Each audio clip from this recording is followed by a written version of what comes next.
Michael York wasn't always holed up in a rundown trailer park 5 miles from the Kennedy Space Center. They used to call him the Silver Fox. Back in the day, his name was whispered with reverence in the sweaty, neon-soaked nightclubs of Miami. He wasn't a drug lord or a high roller, though he'd rubbed shoulders with plenty. Michael York was a DJ, a master of the turntables, spinning house music that throbbed with the raw pulse of Miami itself. Now, his silver hair was more salt than pepper, and his tan came from afternoon fishing trips rather than wild nights under disco balls. His once signature Hawaiian shirts were swapped for faded band tees, relics of concerts long past. The trailer wasn't much, but it was his fortress. It was a refuge from the relentless Florida sun and a place where he could blast his vintage vinyl collection without disturbing the neighbors, most of whom were early birds anyway.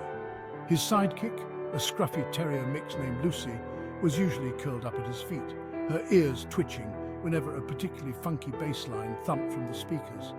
Lucy was his co-pilot, his confidant, and the only audience he needed these days. She didn't care that he wasn't spinning for thousands anymore, that his name was no longer on flyers, that the roar of the crowd had been replaced by the hum of the refrigerator and the smell of leftover pizza. Michael's days were quiet now, a stark contrast to his nights back in the 80s. He worked the breakfast shift at a Greasy Spoon near Cocoa Beach, flipping eggs and pancakes for tourists and retirees.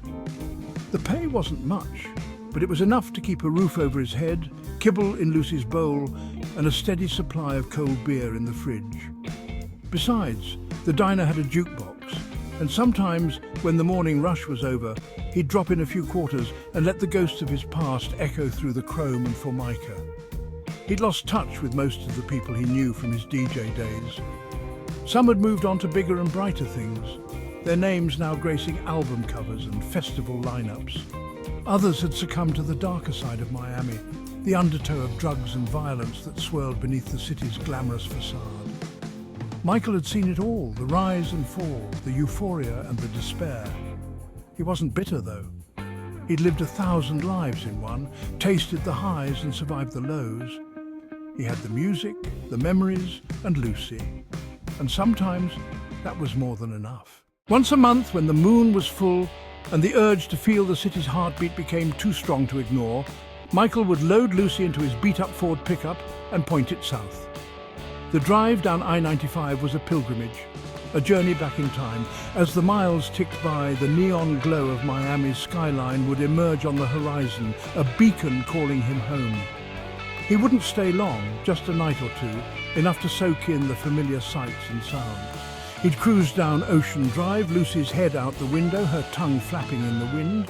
The air would be thick with the scent of salt air, sunscreen and something else, something exhilarating and dangerous that clung to Miami like a second skin. He'd park near South Beach, the thumping bass lines from passing cars a familiar rhythm. The crowds were different now, younger, more polished.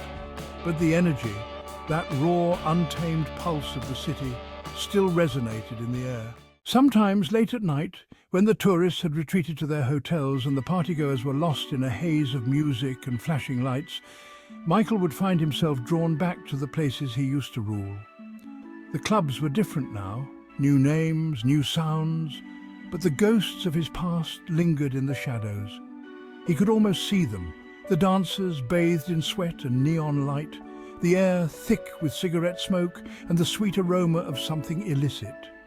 He'd close his eyes and hear the echoes of his own mixes, the crowd roaring their approval, his name chanted in unison. He'd remember the thrill of the beat, the way the music could transport people to another dimension, a place where worries faded and inhibitions were shed like snakeskin. He'd open his eyes and the ghosts would fade, leaving him standing on the sidewalk, a relic of a bygone era. He wasn't bitter. He knew things changed. Cities evolved. Music moved on. But a part of him, a small, stubborn part, wished he could rewind the clock if only for one more song.